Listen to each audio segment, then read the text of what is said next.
Good morning and welcome. I am MS Pandey, willing to engage you via my audio lecture on W.B. Yeats's poem entitled The Second Coming. I use a systematic approach to consider the ideas of the well-known scholars of modern poetry in order to give you a careful analysis of the poem and to add insightful criticism.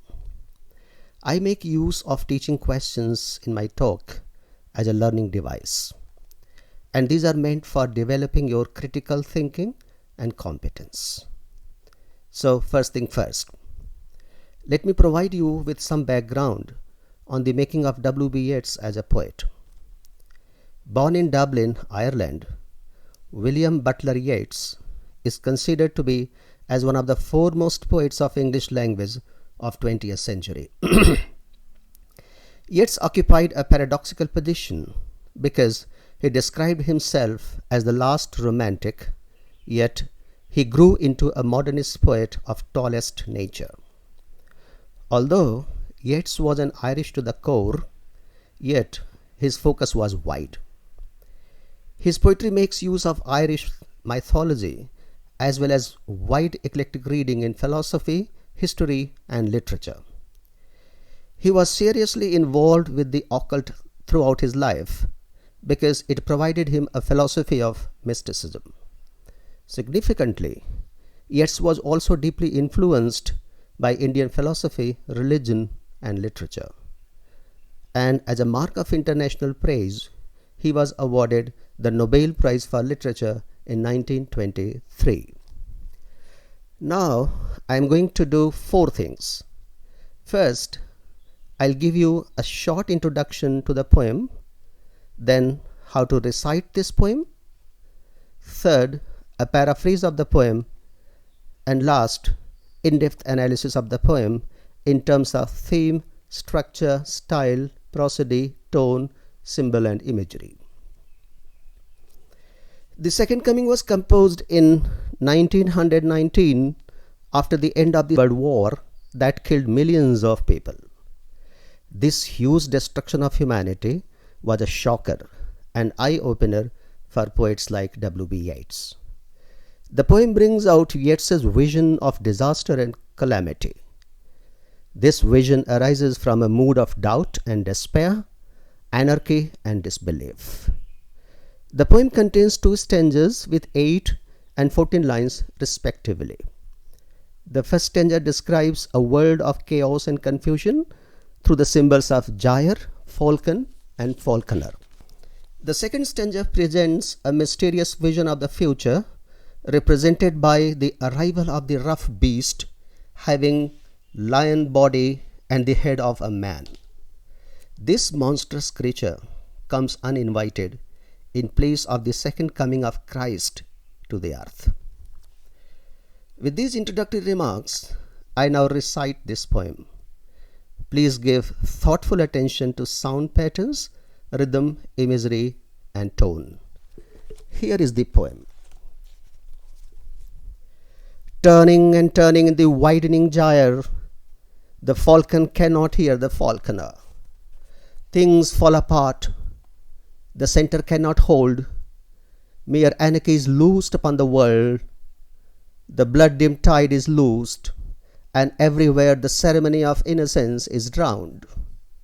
The best lack all conviction, while the worst are full of passionate intensity.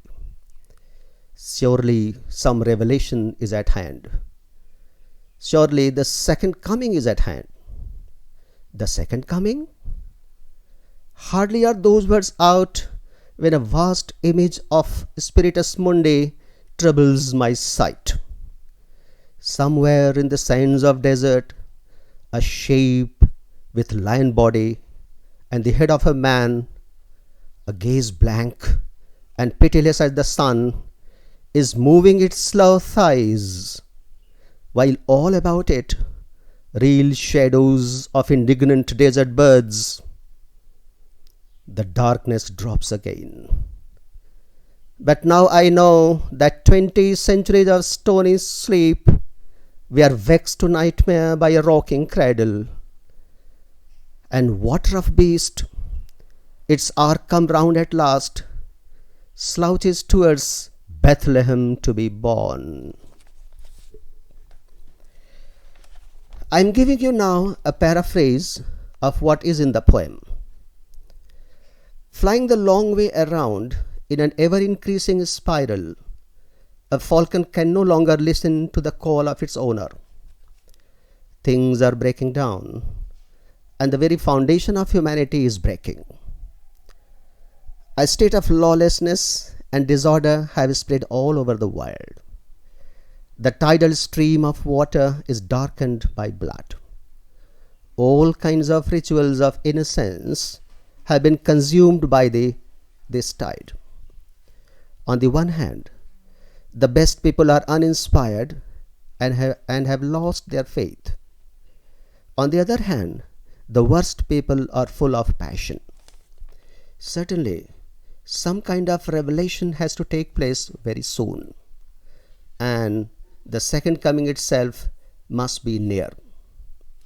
In an excited manner, the speaker exclaims with wonder, "The second coming?"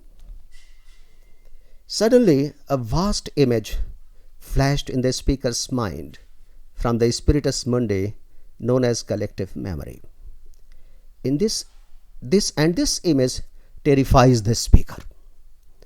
The speaker visualizes the scene and describes it. He sees a creature with a man's head and a lion's body coming to life in sands of the desert.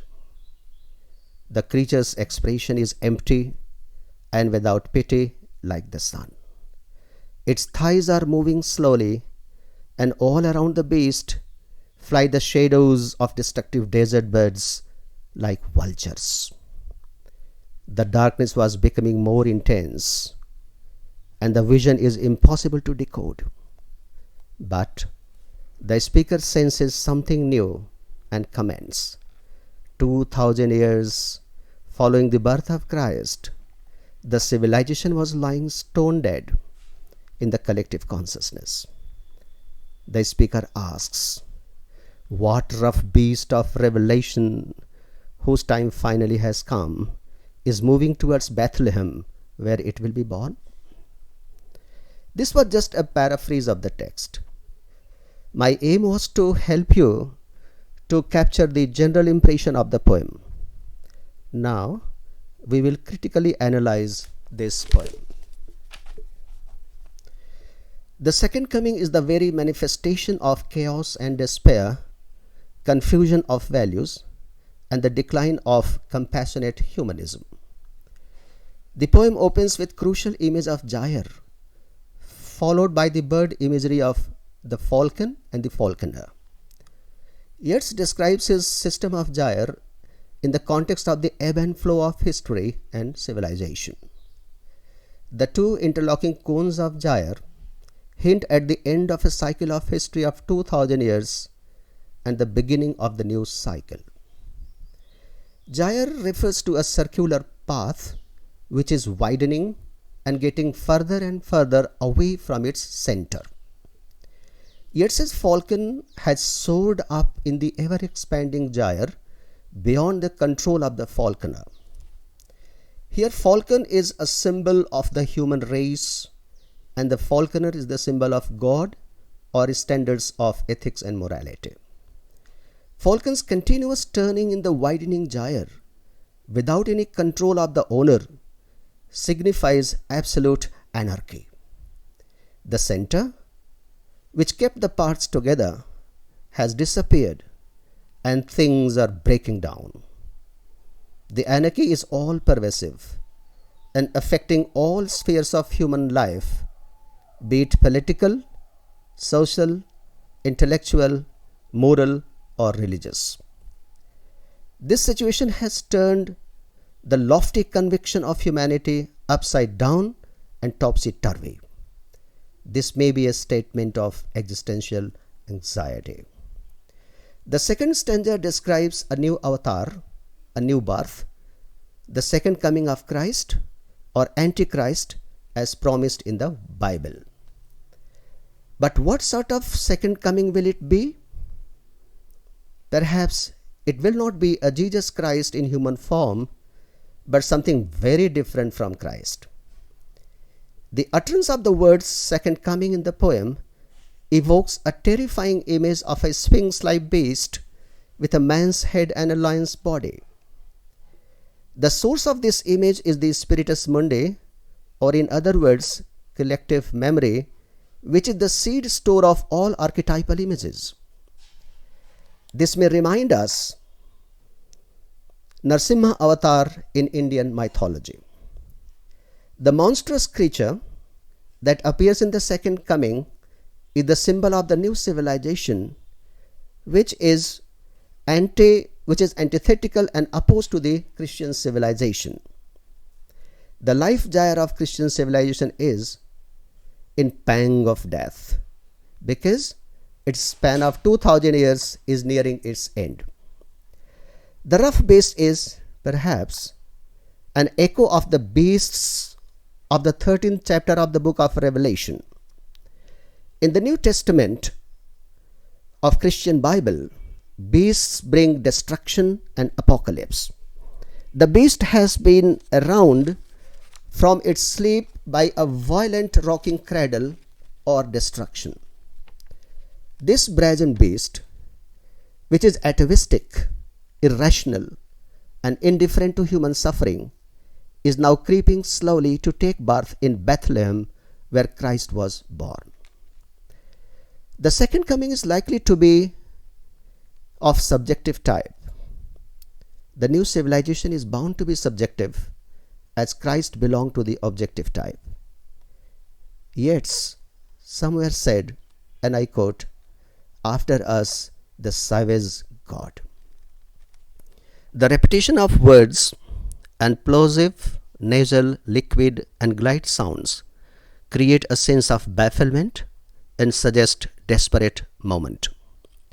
The speaker's tone is measured and detached in the beginning, which is suggestive of the frightening vision to come in the second stanza. Since the poem contains biblical allusions, it becomes ambiguous and defies any final interpretation. I would like to suggest that you read this poem from various angles and perspectives, such as modernism, postmodernism, postcolonialism, theology, and psychoanalysis. Thank you very much. Have a nice day.